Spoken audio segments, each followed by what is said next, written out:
Hello everyone. तो ड्रामे की स्टार्टिंग होती है हमारे इस कहानी के डैशिंग हीरो के साथ, जिसका नाम है चीमो, और ये हमारी हीरोइन का बॉडीगार्ड है। और ये है हमारी इस कहानी की हीरोइन जो कि ब्लाइंड है, और इसका नाम है लिंजी, जो कि फेमसली ग्रुप ऑफ कंपनी की इकलौती वारिस है। इसके बाद हम देखते हैं कि चीमो लिंजी को उसकी कंपनी लाया होता है, क्योंकि आज शेयर होल्डर्स की मीटिंग है और यहाँ पर लिंजी को बुलाया गया है। अब चीमो लिंजी की हेल्प करता है और उसे कार से निकालता है। तभी चीमो कॉल पर किसी से बात कर रहा होता है। लिंजी पूछती है कि क्या कॉल पर चीसन है, तो चीमो कहता है कि हाँ, चीसन तुमसे बात करना चाहता है। चीसन लिंजी का फियांसे होता है। फिर लिंजी जल्दी से चीसन से बात करती है, जो कि काफी ज्यादा घबराया हुआ लग रहा होता है, और लिंजी को ऊपर आने से मना करते हुए कहता है कि ये सब एक जाल है, और फिर फौरन से कॉल कट हो जाती है। ये सुन लिंजी काफी ज्यादा परेशान हो जाती है और फौरन से कंपनी के अंदर जाने लगती है कि तभी कुछ गार्ड्स उन्हें रोकने की कोशिश करते हैं और उन्हें बताते हैं कि मिस लिन, आप अपने बॉडीगार्ड को अंदर नहीं ले जा सकती, क्योंकि अंदर शेयर होल्डर्स की मीटिंग चल रही है। तो लिंजी अपने बॉडीगार्ड चीमो से कहती है कि तुम यहीं मेरा वेट करो।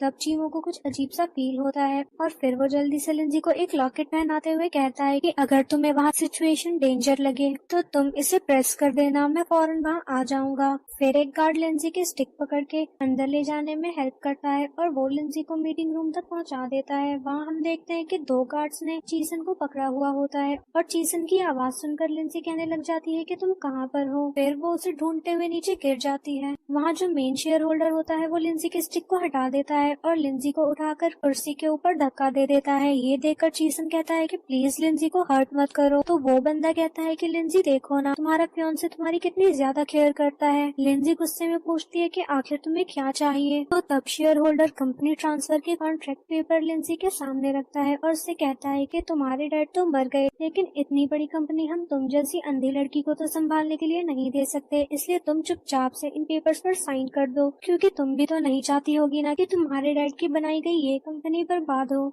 तो लिंजी साइन करने से इनकार कर देती है। तो वो लोग चीसन के साथ बुरा सलूक करने लगते हैं। तभी लिंजी को चीमो की कही हुई बात याद आती है और वो लॉकेट प्रेस करती है। एक गार्ड उसे ऐसा करते हुए देख लेता है और फिर वो उसका लॉकेट छीनने लगता है। लॉकेट छीनते हुए एक कपड़ा भी गिर जाता है जो कि लिंजी के हाथ में बंधा हुआ था, और लिंजी जल्दी से उस कपड़े को ढूंढने लग जाती है। वहीं एक बंदा लिंजी का हाथ दबा देता है। वहाँ दूसरी तरफ हम चीमो को देखते हैं, जिसे पता लग गया था कि अब लिंजी डेंजर में है, और वो आगे बढ़ने लगता है। जाहिर है इतनी आसानी से तो वो हीरोइन तक पहुंचने से रहा। रास्ते में उसे गार्ड्स रोकने की कोशिश करते हैं, जिनसे वो फाइट करने लगता है। ऐसा करते हुए वाकई वो काफी ज्यादा कूल लग रहा होता है।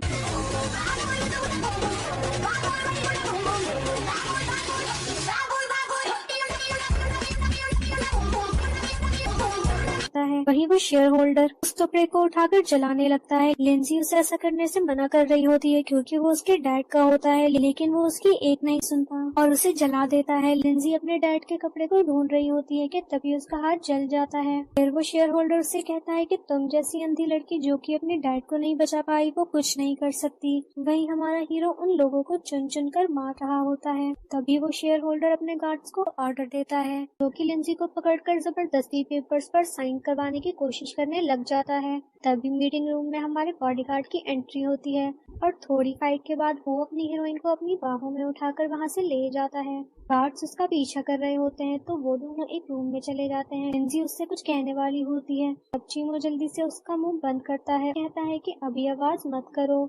जिसके बाद लिंजी को कुछ फील होता है और हमें यहाँ एक फ्लैशबैक दिखाया जाता है कि उस दिन जो शख्स उसके रूम में घुस आया था, उसने भी उस दिन ऐसे ही उसके मुंह पर हाथ रखकर कहा था कि तुम आवाज मत करो। लिंजी उससे पूछती है कि क्या तुम वही हो जो उस दिन मेरे घर में आए थे। चीमो उसकी बातों पर ध्यान ना देते हुए कहता है कि ये तुम क्या कह रही हो। लिंजी उससे कहती है, यानी तुम वही हो जिसने मेरे डैड का खून किया है। और इसके साथ ही हमें एक और फ्लैशबैक दिखाया जाता है, जहाँ चीमो लिंजी के डैड से बहस कर रहा होता है। उसके डैड कहते हैं कि आखिर तुम्हें क्या चाहिए, तुम हमारे साथ ऐसा क्यों कर रहे हो। चीमो कहता है कि मुझे तुम्हारी मौत चाहिए, और उन्हें धक्का देकर वहाँ से भाग जाता है। और यही फ्लैशबैक खत्म होता है। प्रेजेंट में चीमो कुछ लोगों से फाइट करने के लिए आगे बढ़ता है और वहीं लिंजी बेहोश होकर गिर जाती है। इसके बाद हम देखते हैं कि लिंजी अपने रूम में होती है और वो नींद में एक ही लफ्ज बार बार दोहरा रही होती है कि मेरे डैड को तुमने ही मारा है। चीमो उसे होश में आता देख उसका फीवर चेक करता है और उसे दवाई देता है, मगर वो गुस्से में उसका हाथ झटकते हुए उसे वहाँ से जाने का कहती है। वो जाने से इनकार करते हुए उसे कहता है कि तुम्हें अभी भी फीवर है, तुम्हें दवाई लेनी चाहिए। मगर लिंजी साफ इनकार कर देती है, तो चीमू जबरदस्ती उसे दवाई पिला ही देता है। तो लिंजी गुस्से में कहती है कि तुम्हारी हिम्मत कैसे हुई, मैं तुम्हें अभी फायर करती हूँ। चीमू कहता है कि आप मुझे फायर नहीं कर सकती क्योंकि मुझे आपके डैड ने हायर किया है, और अगर आप मुझे फायर करना चाहती हो तो आपको कॉन्ट्रैक्ट को टर्मिनेट करना होगा। वो उसका हाथ झटकते हुए कहती है कि तुम बकवास कर रहे हो, मेरे डैड तुम जैसे कातिल को कभी हायर नहीं करेंगे। फिर चीमू उसे उसके डैड की रिकॉर्डिंग सुनाता है जहाँ वो चीमू को 5 साल के कॉन्ट्रैक्ट के साथ हायर कर रहे होते हैं। वो कहता है कि आप अपने डैड की आवाज तो पहचानती होंगी। लिंजी कहती है कि तुम एक कातिल हो, मैंने अपनी आंखों से देखा था, और अब मैं तुम्हारी किसी जाल में नहीं आने वाली। चीमू कहता है कि मैं ऐसा क्या करूं कि आपको मुझ पर यकीन हो जाए। तो लिंजी उसके करीब आकर कहती है कि तुम मुझे प्रूफ करके बताओ। वो कहता है कि मैं प्रूफ कैसे करूं। तभी हमें फ्लैशबैक दिखाया जाता है कि चीमू लिंजी को खामोश करने के लिए किस करता है, और जब वहाँ बॉडीगार्ड हेल्प के लिए आते हैं तो वो उन दोनों को इस हालत में देखते हुए वापस पलट जाते हैं। तो लिंजी गुस्से में आकर उस पर हमला कर देती है, और इसलिए वो चीमू को शर्ट उतारने का कहती है। चीमू कहता है कि मिस लीन, आप एंगेज्ड हो, आपके फियांसे के यहाँ मौजूद ना होने पर आपको अपने बॉडीगार्ड के साथ ऐसा नहीं करना चाहिए। फिर ये बोलकर वो अपना कोट उतार देता है। लिंजी उसे टच करती है और कहती है कि इसे भी उतारो, तो वो गुस्से में अपना शर्ट भी उतार देता है। लिंजी उसे टच करने जा रही होती है लेकिन वो रुक जाती है। तो चीमू कहता है कि क्या अब आपको शर्म आ रही है। लिंजी उस चोट के निशान को ढूंढने लगती है। चीमू काफी ज्यादा नर्वस होने लगता है। तो लिंजी कहती है कि तुम्हारी हार्ट बीट इतनी फास्ट क्यों हो गई है, आखिर तुम किस वजह से इतना डर रहे हो। चीमू कहता है कि पहली बार मुझे कोई लड़की टच कर रही है तो जाहिर है इतना नर्वस तो होगा ही। तभी लिंजी उस चोट के निशान को ढूंढ लेती है और कहती है कि अब तुम क्या कहना चाहोगे, अगर तुम सही हो तो ये चोट का निशान इधर कैसे है।